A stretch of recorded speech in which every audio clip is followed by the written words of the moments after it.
날씨가 참 덥습니다. 더워도 이렇게 더울 수 있을까라는 생각이 들 정도로 덥습니다. 이렇게 무더운 날씨 속에 우리가 이 무더위를 이겨낼 수 있는 그 유일한 방법이 무엇일까요? 우리가 피서를 가고 휴가를 가고 우리가 다양한 방법으로 이 무더운 여름을 이겨내려고 노력하겠지만, 우리가 이 무더운 여름을 이겨낼 수 있는 가장 좋은 방법은 주님의 은혜 따라, 주님의 사랑 따라 살아가는 것인 줄로 믿습니다. 매일의 삶 속에 주님께서 우리를 얼마나 사랑하시는지, 주님의 풍성한 은혜를 누리며 살아간다면 아무리 덥고 아무리 짜증이 난다 할지라도 우리의 마음속엔 세상이 줄 수 없는 기쁨이, 세상이 줄 수 없는 평안함이 우리의 마음속에 있게 될 줄로 믿습니다. 매일의 삶 속에 주님께서 허락하신 그 귀한 기쁨과 평안함을 마음껏 누리며 살아갈 수 있는 우리 모두가 되어지길 주의 이름으로 간절히 축원합니다. 우리는 계속해서 마가복음의 말씀을 살펴보고 있죠. 특별히 오늘 본문의 말씀 마가복음 14장의 말씀을 보니까 예수님께서는 이제 예루살렘 성전에서의 그 모든 사역을 마치시고 베다니에 있는 시몬의 집을 방문하게 되십니다. 오늘 본문의 말씀이죠. 마가복음 14장 3절의 말씀입니다. 마가복음 14장 3절의 말씀 함께 봉독하겠습니다. 예수께서 베다니 나병 자 시몬의 집에서 식사하실 때 한 여자가 매우 값진 향유 곧 순전한 나드 한 옥합을 가지고 와서 그 옥합을 깨뜨려 예수의 머리에 부으니, 예수님께서는 예루살렘 성전의 그 모든 사역을 마치시고 베다니에 있는 시몬의 집에 방문하십니다. 오늘 본문에서 말씀하고 있는 이 시몬이 누구인가? 요한복음 12장의 말씀을 보면 이 베다니에 살고 있는 이 시몬이 누구의 집인지 좀 더 구체적으로 성경이 설명하고 있죠.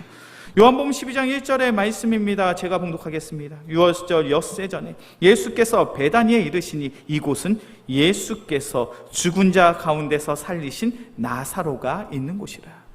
이 베다니 시몬의 집은 누구의 집이라고 이야기합니까? 바로 나사로의 집인 거죠. 나사로와 예수님의 관계를 우리는 너무나도 잘 알고 있습니다. 성경의 말씀을 보면 예수님께서 공생의 그 귀한 사역을 감당함에 있어서 가장 사랑했던 이들 중에 한 사람이 바로 나사로였습니다. 예수님께서 나사로를 얼마나 사랑하셨는지, 나사로가 죽게 되어서 무덤에 갇힌 그 순간을 마주하며 하염없이 눈물을 흘린 그 사건을 우리는 너무나도 잘 알고 있습니다. 예수님은 나사로만 사랑하신 것이 아니죠. 나사로의 누이였던 마르다와 마리아 또한 예수님께서 얼마나 사랑하셨는지 우리는 성경의 말씀을 통해 알 수 있습니다. 예수님께서는 왜 예루살렘 성전의 그 모든 사역을 마치시고 베다니에 있는 나사로의 집에 방문하셨는가? 우리 이 본문의 상황을 너무나도 잘 알고 있죠. 이제 예수님께서는 예루살렘 성전의 그 모든 사역을 마치시고 마지막으로 그 제자들과 최후의 식사, 최후의 만찬을 가지시고 그 제자들과 함께 겟세마네 동산에서 뜨겁게 기도하시다가 바로 십자가의 순환, 십자가의 고난을 당하시고 십자가에 달려 죽게 되셨다라는 그 이야기를, 그 사건을 우리는 너무나도 잘 알고 있습니다. 이제 예수님께서 예루살렘 성전의 그 사역을 마치셨다는 것은 이제 십자가의 순환과 죽음이 얼마 남지 않은 그 시점에, 이제 조금 있으면 십자가에 달려 죽게 되는 그런 죽음 직전에 예수님께서 마지막으로 공생의 사역 가운데 그가 가장 사랑하셨던 나사로, 마르다, 마리아가 있는 그 집을 방문을 하신 겁니다. 예수님께서 나사로의 집에 방문하셨을 때 예수님은 극진한 대접을 받게 되죠. 우리가 함께 나눴던 마가복음 14장 3절의 말씀을 보니까 한 여자가 매우 값진 향유 곧 순전한 나드 한 옥합을 가지고 와서 그 옥합을 깨뜨려 예수의 머리에 부으니, 예수님께서 나사로의 집에 방문하셨을 때 한 여인이 등장합니다. 그리고 그 여인이 어떠한 일을 하게 됩니까? 값비싼 옥합을 깨어서 예수님의 발에 붓고 예수님의 발에 부은 그 옥합 향유를 자신의 머리결로 씻으며 그리고 예수님의 머리에 그 옥합 향유를 다 부었다라는 향유 옥합의 사건이 오늘 본문의 말씀에 주된 이야기죠. 우리는 신앙생활을 하면서 이 사건을 너무나도 잘 알고 있습니다. 예수님께서 나사로의 집에 방문하셨을 때 한 여인이 자신의 값비싼 귀하고도 귀한 그 향유 옥합을 깨어서 예수님을 극진히 대접한 사건. 이 모습이 당시의 문화와 전통으로 봐서도 얼마나 일반적이지 않은, 얼마나 특별한 상황인지 몰라요. 당시 고대 근동사회에서 손님이 자신의 집에 방문했을 때 보통 종이 주인의 발을 씻기는 그런 문화 풍습이 있었습니다. 종이 주인의 발을 씻길 때, 혹은 가르침을 받는 학생이 자신의 가르치는 랍비나 선생의 발을 씻길 때 일반적으로는 물을 사용하는 것이 일반적인 일이죠. 그런데 오늘 본문의 말씀을 보면 이 여인은요, 예수님의 발을 씻기기 위하여 물을 사용하지 않습니다. 자신의 값비싼 향유를 사용하고 있죠. 특별히 오늘 본문의 말씀을 보니까 이 향유를 어떻게 사용했습니까? 마가복음 14장 3절의 말씀의 하반절의 말씀입니다. 그 옥합을 깨트려 예수의 머리에 부으니. 이 여인은 어떻게 이 향유를 사용했습니까? 옥합을 깨어버렸다라는 거예요. 조금 사용하고 남겨두었다가 나중에 또 사용해야지, 이런 개념이 아니에요. 자신의 집에 찾아온 예수님을 향하여 값비싼 향유 옥합을 깨어버렸습니다. 이 옥합을 다시는 쓰지 않겠다라는 거예요. 특별히 오늘 성경의 말씀을 보니까 이 옥합은 어떠한 가치를 가지고 있습니까? 300데나리온의 가치를 가지고 있죠. 한 데나리온은 당시 유대인들이 하루 일을 하고 받는 품삯이 한 데나리온이었습니다. 300데나리온의 가치를 가지고 있다는 것은 300일을 일을 해야 받을 수 있는 그런 가치를 가지고 있는 귀하고 귀한 거라는 거예요. 지금의 가치로 환산한다면 어떻게 될까요? 우리가 하루 열심히 일을 하면 하루에 얼마 정도 벌 수 있습니까? 우리가 하루 열심히 일하고 10만 원을 벌 수 있다고 보면 이것은 3천만 원 가치에 하는 향유를 지금 한순간에 깨어버린 거예요. 우리가 하루 일당을 하고 20만 원을 번다면 6천만 원의 가치를 하는 이 옥합을 예수님을 위하여 단번에 깨어버린 겁니다. 이 모습을 보고 예수님의 제자들이 이 여인을 책망하고 꾸짖습니다. 우리 마가복음 14장 4절과 5절의 말씀 함께 봉독하겠습니다. 마가복음 14장 4절과 5절의 말씀 함께 봉독합니다. 어떤 사람들이 화를 내어 서로 말하되 어찌하여 이 향유를 허비하는가? 이 향유를 300데나리온 이상에 팔아 가난한 자들에게 줄 수 있었겠도다 하여 그 여자를 책망하는지라. 이 여인이 값비싼 향유를 껴서 예수님의 발을 씻기고 예수님의 머리에 부었습니다. 그 모습을 보고 제자들이 어떻게 이 말을 하고 있습니까? 4절의 말씀을 보니까 어떤 사람들이, 제자들이 화를 내요. 어떻게 이 값비싼 향유를 허비할 수 있느냐, 낭비할 수 있느냐. 차라리 이렇게 한 번에 허비할 바에는 이 향유를 팔아서 300데나리온의 돈을 받아서 불우한 이웃을 돕는다면 그것이 더욱 효율적이고 효과적이고 예수님이 기뻐하실 만한 그러한 일이었을 텐데, 너희는 어찌하여 이 귀하고 귀한 이 값진 향유 옥합을 깨어서 허비하고 낭비할 수 있는가? 예수님의 제자들은요, 이 여인을 책망하고 있습니다. 이 여인을 꾸짖고 있더라는 거예요. 어찌 보면 예수님의 제자들의 말이 맞는 것처럼 보여집니다. 옥합 3천만 원에서 6천만 원까지 하는 이 고가의 향유를 팔아서 그 돈을 가지고 불우한 이웃들을 돕는다면 그것이 하나님의 나라, 예수 그리스도의 복음에 더욱 합당한 그런 모습처럼 보여지죠. 그것이 더욱 효율적이고 효과적인 복음의 사역이요 전도의 사역처럼 보여지더라는 거예요. 그런데 오늘 본문의 말씀을 보면 예수님께서는 이 여인에게 무엇이라고 이야기하고 계십니까? 우리 마가복음 14장 6절부터 8절까지의 말씀이에요.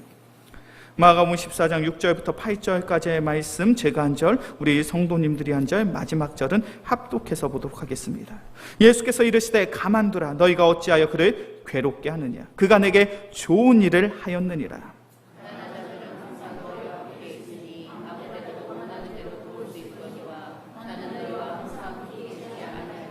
함께 봉독합니다. 그는 힘을 다하여 내 몸에 향유를 부어 내 장례를 미리 준비하였느니라. 아멘. 예수님의 관점은요, 제자들의 관점과 달랐죠. 제자들은 이 여인을 꾸짖었습니다. 이 값비싸고 비싼, 이 귀하고 귀한 이 향유 옥합을 어떻게 이렇게 단번에 허비할 수 있는가, 낭비할 수 있는가. 그녀를 책망하고 그녀를 꾸짖었습니다. 그런데 예수님은 무엇이라고 이야기하고 있습니까? 6절의 말씀이죠. 왜 그녀를 괴롭게 하느냐? 그녀가 내게 좋은 일을 하였다. 8절의 말씀을 보니까요, 그는 힘을 다하여 전력을 다하여 내 몸에 향유를 부어 내 장례를 미리 준비하였으니 이것은 마땅히 칭찬받을 만한 일이다. 예수 그리스도의 복음이 전파되는 그 모든 곳에 이 여인의 헌신이, 이 여인의 희생이 많은 이들에게 전파되어질 것이다. 칭찬도 이런 칭찬은 없죠. 그녀의 선택이 옳았다는 겁니다. 그녀는 너무나도 귀하고 귀한 모습으로 아름다운 성인과 아름다운 희생의 삶을 보였다라는 거예요. 특별히 예수님께서 이렇게 귀하게 그녀의 행동을 칭찬하신 이유가 무엇입니까? 그녀가 나의 장래, 나의 죽음을 준비하였다라는 거죠. 예수님이 예루살렘 성에 입성하신 이유가 있습니다. 예수님께서는 왜 예루살렘 성에 입성하셨습니까? 이제 십자가의 고난과 죽음으로 말미암아 우리를 구원하시기 위하여, 그 십자가의 사역을 완성하기 위하여 예수님께서는 예루살렘 성에 입성을 하셨죠. 그런데 중요한 것은 예수님께서는 십자가의 고난과 죽음으로 말미암아 이 땅에 오신 그 구원의 사역, 그 복음의 사역을 완성하시려 할 때 그것을 깨닫는 자, 바르게 알고 있는 자들이 없더라는 거예요. 단 한 명, 예수님의 장래, 예수님의 죽음을 준비한 이 여인 마리아만이 예수님의 장래, 예수님의 죽음을 준비하며 자신의 가장 귀한 것, 가장 소중한 것도 아낌없이 주님 앞에 내어드리라는 겁니다. 우리의 신앙생활은 어떠해야 될까요? 우리가 성숙한 성도로서 살아가길 원하십니까? 우리가 신앙생활하며 우리의 믿음과 우리의 신앙이 자라매 주님께서 원하시는 참된 성도의 삶을 살기를 원하십니까? 그렇다면 우리는 복음에 반응하여 복음의 가치를 알고 나의 가장 소중한 것까지도 주님 앞에 내어드릴 수 있는 귀한 믿음의 성도들이 되어지길 주의 이름으로 간절히 축원합니다. 우리가 신앙생활하면서 너무나도 쉽게 하는 오해가 있어요. 그건 바로 우리의 신앙생활이 무엇을 받기 위한 것이라고 생각할 때가 많아요. 오늘도 우리는 예배 자리에 나왔습니다. 이 예배 자리에 통하여 우리가 소망하는 것이 무엇입니까? 이 예배 시간을 통해서 은혜를 받기를 원하고 은혜를 누리기를 소원하는 그 마음으로 이 자리에 나오셨죠. 우리가 왜 예수 믿는 신앙생활을 하십니까? 예수 믿음으로 말미암아 우리의 삶의 문제들이 해결되기를 소원하죠. 나의 필요, 나의 부족한 것들이 예수 믿는 믿음으로 말미암아 채워지기를 소원하는 그러한 마음으로 우리는 신앙생활을 시작했습니다. 물론 이것이 틀린 말은 아니에요. 우리가 신앙생활을 하면 주님의 풍성한 은혜와 그 축복을 우리의 삶을 통하여 누리게 될 줄로 믿습니다. 주님께서 우리를 사랑하사 눈동자와 같이 지키시고 주의 날개 아래 품어주사 우리의 삶에 필요와 부족한 그 모든 것이 다 채워질 줄로 믿습니다. 그런데 중요한 것은 이것은 우리의 신앙생활의 시작이지 끝이 아니라는 거예요. 우리는 주님께서 허락하신 은혜와 축복으로 말미암아 신앙생활이 시작될 수 있습니다. 예배를 통하여 은혜를 누릴 수 있고 우리의 간절한 기도를 통하여 나의 기도에 응답하시는 그 신실하신 하나님을 마주할 수 있어요. 내가 간구하고 내가 기도하지 못한 기도의 제목들에도 응답하시는 그 하나님을 우리는 우리의 삶을 통하여 마주할 수 있습니다. 이것이 우리의 신앙생활의 시작일 수는 있어요. 그런데 중요한 것은 이것이 우리의 신앙생활이 전부이고 우리의 신앙생활의 끝이 되어서는 안 되더라는 거예요. 창세기의 말씀을 보면 우리가 너무나도 잘 알고 있는 믿음의 조상 아브라함에 대한 이야기가 소개되어 있습니다. 하나님께서 아브라함을 찾아오십니다. 그리고 아브라함을 부르시죠. 그리고 아브라함에게 말씀하십니다. 너는 너의 고향 친척 아비의 집을 떠나 내가 내게 보여줄 땅으로 가라. 그리하면 내가 너로 큰 민족을 이루고 내게 복을 주어 내 이름을 창대하게 하리라. 아브라함은 하나님의 부르심을 받게 됩니다. 그리고 아브라함은 그 하나님의 부르심에 순종하게 되죠. 자신의 고향을 떠나서 약속의 땅 가나안 땅으로 나아갑니다. 그때부터 어떤 일이 일어납니까? 하나님께서 아브라함을 눈동자와 같이 지키시죠. 큰 기근과 흉년으로 말미암아 애굽 땅으로 가게 되었을 때 아브라함은 자신의 생명을 지키기 위하여 자신의 아내를 누이라고 속이는 그런 어리석은 행동을 하게 됩니다. 그런 과정 가운데 하나님께서 아브라함을 지켜주시죠. 가나안 땅의 그 낯선 환경 속의 삶 속에서 아브라함이 거부가 될 수 있었던 이유는 하나님께서 일거수일투족 아브라함의 삶을 지키시고 보호해 주셨기 때문인 줄로 믿습니다. 아브라함의 신앙생활은 이렇게 시작이 되었어요. 그런데 중요한 것은 그것이 그의 신앙생활의 전부이자 끝이 아니더라는 거예요. 우리 말씀을 한번 찾아볼까요? 창세기 22장입니다. 창세기 22장 1절과 2절의 말씀입니다.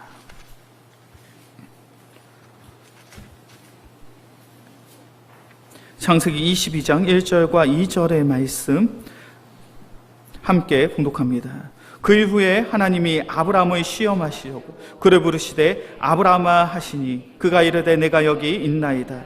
여호와께서 이르시되 내 아들 내 사랑하는 독자 이삭을 데리고 모리아 땅으로 가서 내가 내게 일러준 한 산 거기서 그를 번제로 드리라. 아멘.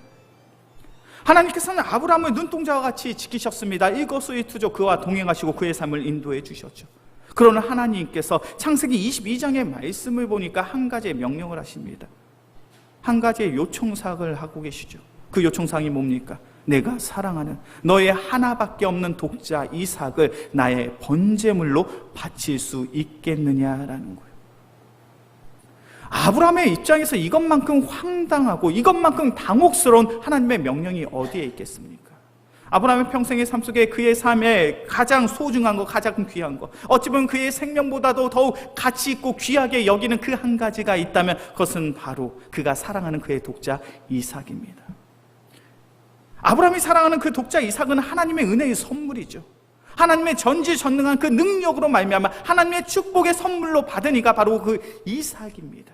눈에 넣어도 아프지 않을 내 평생 내가 가장 사랑하는 그 아들 독자 이삭을 하나님께서는 바치라고 명령하신 거예요. 이 명령을 받은 아브라함의 선택이 무엇인지 너무나도 잘 알고 아시죠? 그 다음날 아브라함은 자신의 아들 독자 이삭을 번제물로 바치기 위하여 그를 데리고 모리아 산으로 나아갑니다. 하나님께서는 왜 아브라함에게 그 독자 이삭을 바치라고 명령하셨는가? 우리 창세기 22장 11절과 12절의 말씀이에요. 창세기 22장 11절과 12절의 말씀 함께 봉독합니다. 여호와의 사자가 하늘에서부터 그를 불러 이르시되 아브라함아 아브라함아 하시는지라. 아브라함이 이르되 내가 여기 있나이다 하매 사자가 이르되 그 아이에게 내 손을 대지 말라. 그에게 아무 일도 하지 말라. 내가 내 아들 내 독자까지도 내게 아끼지 아니하였으니 내가 이제 내가 하나님을 경외하는 줄 아노라. 아멘. 자신의 사랑하는 독자 이삭을 바치고자 하는 그 순간에 하나님께서 아브라함을 멈춰 세웁니다. 아브라함아 아브라함아 너의 팔을 멈추라는 것이죠. 너의 사랑하는 아들 독자 이삭에게 결단코 손을 대지 말아라. 그러면서 하나님께서 어떤 이야기를 하십니까? 이제 내가 내 아들 독자까지도 내게 아끼지 아니하였으니 내가 이제야 내가 하나님을 경외하는 줄 아노라.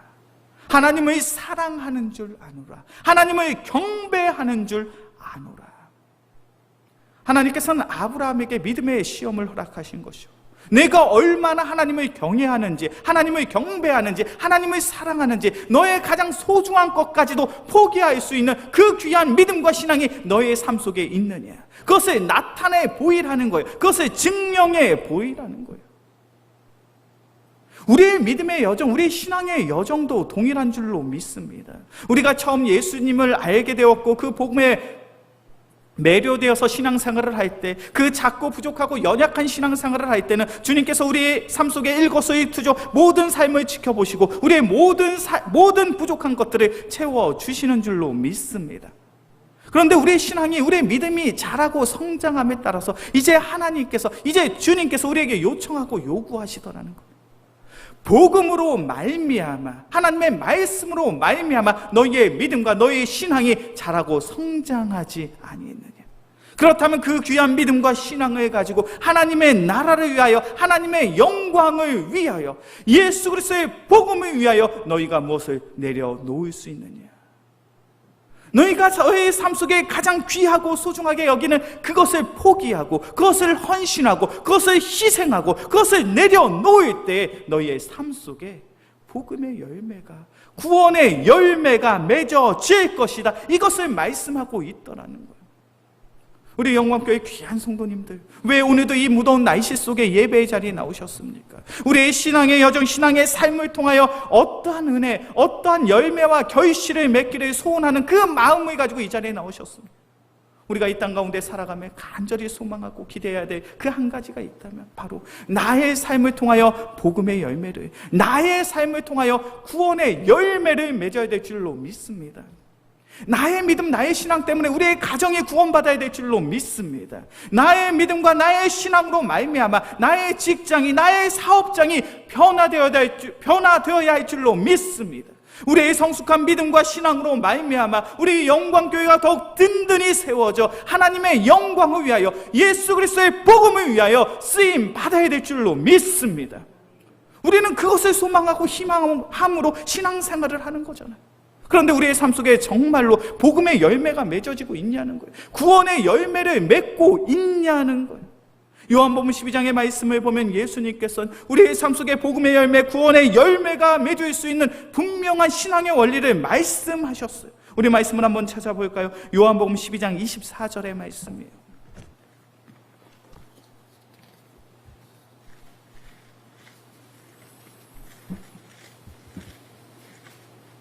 요한복음 12장 24절의 말씀입니다. 요한복음 12장 24절의 말씀 함께 봉독합니다. 내가 진실로 진실로 너희에게 이르노니 한 알의 밀이 땅에 떨어져 죽지 아니하면 한 알 그대로 있고 죽으면 많은 열매를 맺느니라. 아멘. 우리의 삶 속에 우리는 복음의 열매가, 구원의 열매가 맺어지길 소원하죠. 나의 믿음과 나의 신앙으로 말미암아 우리의 가정이 구원받기를 원합니다. 내가 사랑하는 나의 남편이, 나의 아내가, 나의 자녀들이, 나의 부모들이 예수 믿고 구원받기를 소원하고 있죠. 그런데 그러한 복음의 열매, 구원의 열매는 어떻게 맺어지는가?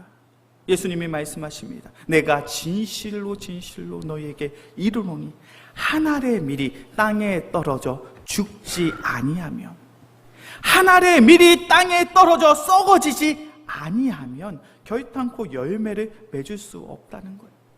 한 알의 밀알이 땅에 떨어져 썩어져 죽을 때 바로 많은 열매를 맺을 수 있다. 그것이 바로 예수님의 가르침이에요. 우리 영광교회 귀한 성도님들, 나의 삶 속에 복음의 열매, 구원의 열매 맺기를 원하십니까? 그렇다면 우리는 주님 앞에 나와 나의 가장 소중한 것도 아낌없이 내어드릴 수 있는 성숙한 믿음과 신앙이 바로 우리의 삶에 있어야 될 줄로 믿습니다. 마리아가 주님 앞에 나아가 그 비싼 향유 옥합을 깨어 주님 앞에 그 죽음을 예비하고 준비할 때 예수님께서는 그녀를 칭찬하셨습니다. 제자들의 관점으로 봤을 때, 세상의 관점으로 봤을 때 그것은 낭비이고 그것은 허비입니다. 그것은 참으로 비효율적이고 비효과적인 그러한 사역처럼, 그러한 모습처럼 보여지죠. 그런데 예수님은 그것을 칭찬하십니다. 잘했다라는 거예요. 우리의 삶 속에 주님 앞에 나아간 세상의 사람들이 납득할 수 없는, 이해할 수 없는 거룩한 낭비가, 거룩한 헌신이, 거룩한 희생이, 거룩한 내려놓음이 우리의 삶에 있기를 주의 이름으로 간절히 축원합니다. 우리가 주님 앞에 나아가 나의 시간을 내려놓고, 나의 물질을 내려놓고, 나의 열정과 나의 열심과 나의 헌신과 나의 희생을 주님 앞에 내어드릴 때 우리의 삶을 통하여 복음의 열매가, 우리의 삶을 통하여 구원의 열매가 맺어지더라는 거예요. 우리 영광교회 귀한 성도님들, 너무 똑똑하게 신앙생활을 하지 않는 성도가 되어지길 주의 이름으로 간절히 축원합니다. 우리가 우리의 신앙생활 가운데 우리의 신앙생활을 방해하는 가장 큰 요인이 무엇인지 아십니까? 그것은 바로 우리가 너무 똑똑하더라는 거예요. 우리는 너무 똑똑해서 신앙생활을 함에 있어서 내가 할애하는 시간, 내가 할애하는 물질, 내가 할애하는 그러한 모든 헌신과 희생에 대해서 계산적으로 신앙생활을 할 때가 참 많아요. 그러다 보니까 우리가 주님 앞에 온전히 나의 모든 것을 내어드리지 못합니다. 나의 시간이 아깝고, 나의 물질이 아깝고, 나의 노력과 나의 열정과 나의 헌신이 아깝기 때문에 그것을 남겨두어야 내가 일주일을 살아갈 수 있다는 그런 착각 때문에 우리는 주님 앞에 나아가 헌신하고 희생하며 봉사하는 그 삶을 주저하고 망설일 때가 얼마나 많냐라는 거예요. 그런 계산적인 생각을 가지고 신앙생활을 했다면 이 마리아가, 오늘 본문의 말씀 속에 마리아가 자신의 그 값비싼 향유 옥합을 깨워드릴 수 있었겠냐는 거예요. 우리가 우리의 신앙생활을 온전히 주님 앞에 내어드리지 못하는 이유는 우리가 너무 똑똑한 척하며 신앙생활을 하고 있기 때문이에요. 그런데 그 똑똑한 척하는 신앙생활이 우리의 발목을 잡아서 온전히 주님 앞에 나아가지 못하는 그런 연약한 성도의 삶을 살아가고 있진 않냐라는 거예요. 우리 영광교회 귀한 성도님들, 똑똑한 척함으로 하는 신앙생활이 아니라 순수한 마음을 가지고 주님을 사모하며 사랑하는 그 마음을 가지고 주님 앞에 나아가 나의 가장 소중한 것까지 주님 앞에 내어 드릴 수 있는 귀한 믿음의 성도들이 되어지게 주의 이름으로 간절히 축원합니다. 그렇다면 우리는 그런 질문을 할 수 있을 것 같아요. 목사님, 그렇다면 우리가 아낌없이 주님 앞에 나의 물질과 나의 헌신과 나의 희생을 내어드리기 위해서는 우리는 어떤 모습으로 살아가야 되는가? 그것은 바로 더욱 하나님의 말씀을 사랑하고 사모해야 될 줄로 믿습니다. 오늘 마가복음 14장의 말씀을 보면요, 이 예수님 앞에 나와 향유 옥합을 깨어 부은 이 마리아의 섬김이 얼마나 대단한 섬김인지 몰라요. 오늘 마가복음 말씀을 다시 한번 볼까요? 마가복음 14장 1절과 2절의 말씀입니다. 마가복음 14장 1절과 2절의 말씀, 마가복음 14장 1절과 2절의 말씀 함께 봉독합니다. 이틀이 지나면 유월절과 무교절이라 대제사장들과 서기관들이 예수를 흉계로 잡아 죽일 방도를 구하며 가로되 밀란이 날까 하노니 명절에는 하지 말자 하더라. 마가복음 14장 1절과 2절의 말씀을 보면 대제사장들과 서기관들이 등장합니다. 이 대제사장들과 서기관들은 예수님이 공생의 사역 당시 그 누구보다도 하나님의 말씀에 정통한 자들, 그 누구보다도 열심을 다해 모세의 율법을 지키고 행했던 자들이죠. 많은 유대인들에게 이야기합니다. 나만큼 하나님의 말씀을 잘 아는 자들은 없어. 나만큼 모세의 율법을 잘 지키는 사람은 없어. 그런데 이 대제사장들과 서기관들이 무엇을 작정하고 있습니까? 예수님을 죽이려고 모의하고 있다는 거예요. 마가복음 14장 10절과 11절의 말씀이에요. 마가복음 14장 10절과 11절의 말씀 함께 봉독합니다. 12 중에 하나인 가룟 유다가 예수를 넘겨주려고 대제사장들에게 가매 그들이 듣고 기뻐하여 돈을 주기로 약속한 유다가 예수를 어떻게 넘겨줄까 하고 그 기회를 찾고, 예수님의 제자 중에 한 명인 가룟 유다가 지금 무엇을 모의하고 있습니까? 어떻게 해야 예수를 팔아 넘길까? 그리고 실제로 예수님을 팔아 넘기는 그런 일들을 감행하고 있죠. 가룟 유다의 입장, 예수님의 제자들은요, 공생의 사역 가운데 가장 예수님 가까이 곁에서 예수님의 기적을 경험하고 예수님의 말씀과 가르침을 받았던 자들이, 가룟 유다도 동일하죠. 예수님 곁에서 예수님의 기적을 목격했습니다. 예수님의 말씀과 가르침을 들었습니다. 그런데 가룟 유다의 선택이 무엇입니까? 예수님을 팔아 죽일 것을 모의하고 있죠. 대제사장들이나 서기관, 그리고 예수님의 제자들도 동일합니다. 예수님이 왜 예루살렘 성에 입성하셨는지, 그리고 예수님이 어떻게 우리에게 구원을 이루실 것인지 그것을 깨닫지 못하고 있어요. 그에 비해서 마리아는 어떠한 모습을 보입니까? 향유를 쏘아붓죠.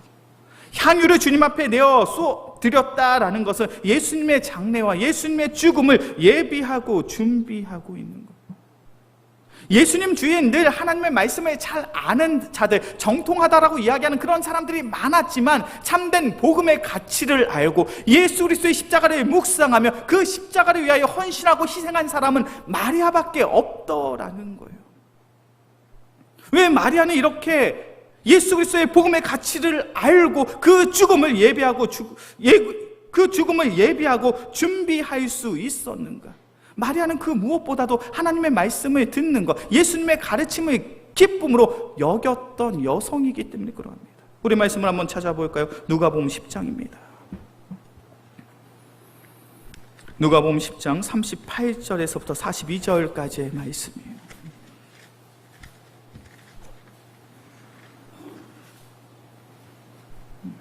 누가복음 10장 38절에서 42절까지의 말씀, 제가 한 절, 우리 성도님들이 한 절 교독해서 보겠습니다. 누가복음 10장 38절에서부터 42절까지의 말씀, 제가 먼저 봅니다. 그들이 길 갈 때 예수께서 한 마을에 들어가시매 마르다라 이름하는 한 여자가 자기 집으로 영접하더라.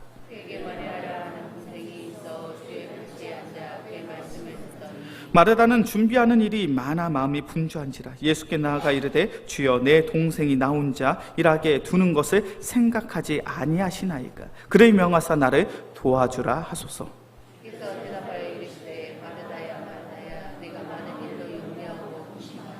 함께 묵독합니다. 몇 가지만 하든지 혹은 한 가지만이라도 족하니라. 마리아는 이 좋은 편을 택하였으니 빼앗기지 아니하리라 하시니라. 아멘. 예수님께서 나사로와 마르다와 마리아에 있는 그 집에 방문을 하게 되십니다. 예수님이 방문하셨습니다. 그렇게 예수님을 너무나도 사랑했던 마르다가 예수님이 드실 식사를 준비하려고 정신없이 준비하고 있는 거예요. 마르다는 최선을 다하여 예수님이 드실 그 식사를 준비하고 있습니다. 그에 비해 마리아는 무엇을 하고 있습니까? 39절의 말씀을 보니까 예수님의 발치에 앉아서 예수님의 말씀을 경청하고 있습니다. 이 모습을 마르다가 지켜보니 너무나도 얄미운 거예요. 나는 예수님의 식사를 준비하냐고 이렇게 바쁘고 분주한 시간을 보내고 있는데 내 동생 마리아는 예수님 발치에 앉아서 예수님의 가르침만을 듣고 있으니, 그렇게 이 마르다가 예수님께 이르고 있습니다. 예수님. 마르다가 예수님 발치에 앉아서 이렇게 예수님의 가르침만 듣네요. 나는 예수님의 식사를 준비하냐고, 제자들의 식사를 준비하냐고 이렇게 바쁘고 분주한 시간을 보내고 있는데 예수님, 제 동생을 좀 꾸짖어서 저와 함께 식사를, 저와 함께 요리를 준비하게 해주세요. 그 이야기를 하고 있는 거예요. 그때 예수님은 누구의 편을 들고 계십니까? 누가복음 10장 41절과 42절의 말씀을 보니까 예수님께서는 마르다의 편이 아니라 마리아의 편을 들고 계셔요. 마르다야, 내가 많은 일로 여전히 근심하고 있거나 그러나 그것이 옳지 않다라는 거예요. 너도 마리아처럼 좋은 편을 택하는 것이 더 좋지 않겠니? 맛있는 요리, 맛있는 식사를 준비하는 것도 너무나도 중요한 일이겠지만 그것보다 더욱 중요한 것이 바로 하나님의 말씀, 예수님의 가르침을 경청하는 것, 그것이 더욱 가치 있고 귀한 일이야. 너도 동생 마리아처럼 이 좋은 편을 택하라는 거예요. 우리의 신앙의 여정 가운데 하나님의 말씀을 더욱 사랑하고 사모할 수 있는 귀한 믿음의 성도들이 되어지길 주의 이름으로 간절히 축원합니다. 우리가 하나님의 말씀을 사랑하고 사모할 때 성령 하나님께서 우리의 마음속에 깨달음을 주셔요. 그 성령 하나님께서 주시는 깨달음은 무엇입니까? 복음이 무엇인지, 예수 그리스도의 복음의 참된 가치가 무엇인지, 그리고 그 복음을 위하여 우리는 어떻게 살아가야 될 것인지, 그 귀한 깨달음을 우리에게 주시더라는 거예요. 바로 마리아는 그 성령의 깨달음을 경험한 여성이에요. 예수님의 가르침을 통하여 예수님이 무엇을 위하여 예루살렘 성에 입성을 하셨는지, 그리고 예수님께서 이 복음의 사역의 완성을 위하여 십자가에 달려 죽게 되실 그 그리스도의 사역을 온전히 바라보며 그것을 예비하고 그것을 준비했던 마리아. 그렇기에 마리아는 자신의 모든 것을 헌신하고 희생할 수 있었던 거예요. 왜 우리가 신앙생활을 하면서 나의 것을 포기하지 못합니까? 왜 나의 시간을 내려놓지 못하고 나의 물질을 내려놓지 못하고 신앙생활을 하고 있습니까? 그 이유는 복음의 참된 가치를 알지 못하기 때문이에요. 이 땅에 오신 예수 그리스도의 복음이 얼마나 가치고 귀한 것인지 깨닫지 못하기 때문입니다. 우리 영광교회 귀한 성도님들, 더욱 하나님의 말씀을 사모하고 사랑하며 하나님의 말씀 가운데 귀를 기울이고 경청할 수 있는 은혜의 성도들이 되어지게 주의 이름으로 간절히 축원합니다. 그때 우리는 복음에 반응하였어, 복음에 순종하였어 하나님의 나라, 하나님의 영광, 그 복음의 열매를 위하여 살아가게 될 줄로 믿습니다. 이제 말씀을 정리하겠습니다. 지난주 목요일부터 토요일까지 우리 영광교회 중고등부가 여름 수련회를 진행을 했습니다. 여름 캠프에 참석을 했어요. 둘째 날입니다. 금요일 오후에 한 5시 정도에 같이 수련회 캠프에 참석하셨던 집사님에게 문자를 받았어요. 그 문자의 내용은 이런 거예요. 목사님, 우리 아이들이 수련회에 너무나도 소극적으로 참여를 합니다. 찬양의 시간에 찬양하지 못하고 기도 시간에 기도하지 못하고 말씀 시간에 말씀에 귀를 기울이지 못합니다. 그 모습이 너무나도 안타깝습니다. 그 모습이 너무나도 속상합니다. 이 문제를 가지고 함께 참석한 전도사님과 함께 기도하고 함께 준비하고 있습니다. 우리의 모임을 위해 기도해 주세요라는 그런 문자를 받았어요. 우리가 살아가는 이 세상, 복음의 열매, 구원의 열매를 맺는다는 것이 얼마나 힘들고 어려운 일인지 모릅니다. 이 시대에 살아가는 청소년들, 청년들이 그렇잖아요. 세상의 것들, 세상의 가치와 문화 풍습은 너무나도 쉽게 접합니다. 조금 손가락만 조금 움직이며 핸드폰을 통해서 얼마나 세상의 즐거운 것들을 마음껏 내 눈으로 보고 내 귀로 듣고 얼마나 즐길 수 있는지 몰라요. 그런데 그런 우리 청소년들, 청년들이 복음에 반응하여 복음의 열매로서, 구원의 열매로서 살아가기 위해서는 우리 믿음의 선배들의 헌신과 희생과 수고와 애씀과 노력이 있어야 될 줄로 믿습니다. 이것은 단순히 우리 주일학교 교사들의 몫은 아니에요. 여름 성경학교와 수련회를 준비하면서 제가 참 감동이 되는 이야기 듣습니다. 우리 교사들이 성경학교 수련회에 참석하기 위해서 자신의 휴가 일정을 맞춘다라는 거예요. 1년에 한 번 있는 휴가입니다. 얼마나 값지고 귀한 휴가 일정이에요. 그런데 그 휴가 일정을 포기하는 거예요. 우리 학생들을 위해서. 평일날 저녁에도 늦은 시간까지 교회 교육관에 모여서 뜨겁게 기도하는 그런 교사들의 모습을 마주합니다. 그런데 중요한 것은 우리의 다음 세대들, 중고등부 학생들과 우리 청년들이 더욱 신앙 안에서 복음의 열매로, 구원의 열매로 세워지기 위해서는 교사들의 헌신과 희생만으로는 부족하더라는 거예요. 우리 성도님들의 기도와 관심과 사랑이 필요한 줄로 믿습니다. 우리 영광교회 귀한 성도님들, 우리 영광교회 다음 세대들이 복음의 열매가 구원의 열매로 살아가기를 소원하십니까? 그렇다면 우리 교사들을 위하여, 우리 학생들을 위하여, 우리 영광교회를 위하여 함께 기도해야 될 줄로 믿습니다. 특별히 제가 이 시간을 통해서 한 가지 부탁드리고 싶은 게 있어요. 오는 목요일부터 토요일까지 우리 청년들의 수련회가 있습니다. 우리 청년들의 수련회를 위해서 우리 귀한 성도님들이 금요기도에 나와 주셔서 함께 기도해 주시길 원합니다. 아마 금요기도에 나오시면 아마 보실 거예요. 섹션이 거의 없습니다. 왜냐하면 청년들이 대부분이기 때문에 다 수련회에 참석을 해서. 섹션이 부족합니다. 그리고 저도 이 자리에 없죠. 우리 최원희 전도사님께서 찬양 인도와 그리고 말씀과 기도의 시간을 인도에 가실 거예요. 그런데 그 모든 과정 속에서 우리의 금요 기도의 모임이 부족한 것처럼 보여지지만 우리 성도님들의 간절한 기도가 함께 있는 뜨거운 기도의 자리가 되어지길 주의 이름으로 간절히 축원합니다. 우리가 그렇게 나의 시간과 나의 물질과 나의 삶을 내려놓고 주님 앞에 내어 맡길 때 반드시 우리의 삶을 통하여 복음의 열매가, 구원의 열매가, 우리 영광교회의 다음 세대의 소망과 희망이 있게 될 줄로 믿습니다. 이 시간 오늘의 말씀을 기억함으로 함께 찬양하고 기도하겠습니다. 나 주님의 기쁨 되기 원하네. 함께 찬양합시다.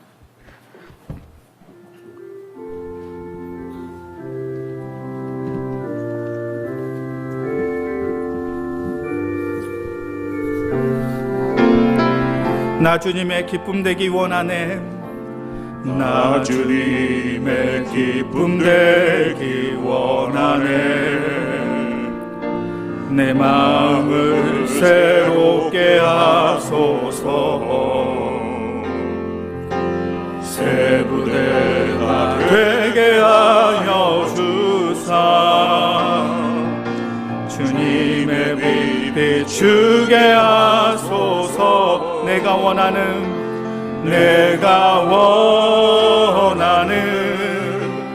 한 가지 주님의 기쁨이 되는 것. 내가 원하는 한 가지 주님의 기쁨이 되는 내가 원하는 한 가지. 내가 원하는 한 가지 주님의 기쁨이 되는 것. 내가 원하는 한 가지 주님의 기쁨이. 가슴에 손 얹고 함께 고백합시다. 내가 원하는 한 가지. 내가 원하는 한 가지 주님의 기쁨이 되는 것. 내가 원하는 한 가지 주님의 기쁨이 되는. 내가 원하는 한 가지. 내가 원하는 한 가지 주님의 기쁨이 되는 것. 내가 원하는 한 주님의 기쁨이 되는 것. 이 시간 오늘 말씀을 기억하며 함께 기도하겠습니다. 사랑의 주님, 더욱 하나님의 말씀을 사랑하고 사모하는, 하나님의 말씀 가운데 나의 귀를 열어 경청하는 참된 믿음의 성도들이 되게 하여 주시옵소서. 그리하여 예수 그리스도의 복음을 바르게 알고 그 복음에 반응하여 나의 시간을 내어놓고 나의 물질을 내어놓고 나의 헌신, 나의 희생, 나의 수고를 가지고 주님 앞에 나아갈 수 있는 귀한 믿음의 성도들 되게 하여 주시옵소서. 그래 우리의 헌신, 우리의 희생, 우리의 수고, 우리의 내려놓음을 통하여, 우리의 삶을 통하여 반드시 복음의 열매를, 구원의 열매들을 맺을 수 있는 은혜의 성도들 되게 하여 주시옵소서. 이 시간 주여 한번 부르짖고 간절히 기도합시다. 주여,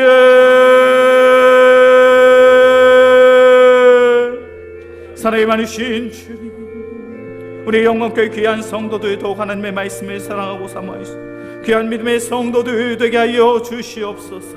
하나님의 말씀을 바르게 듣고 그 말씀을 마음에 받아 예수 그리스도의 복음에 반응할 수 있는 귀한 은혜의 성도들 되게 하여 주시옵소서. 그리스도의 복음에 반응하여 우리의 삶을 통하여 예수 그리스도의 복음을 위하여 더욱 헌신하고 희생하고 수고하며 나의 귀한, 나의 가장 값지고 귀한 것을 내려놓을 수 있는, 포기할 수 있는 귀한 내 성도들 되게 하여 주시옵소서.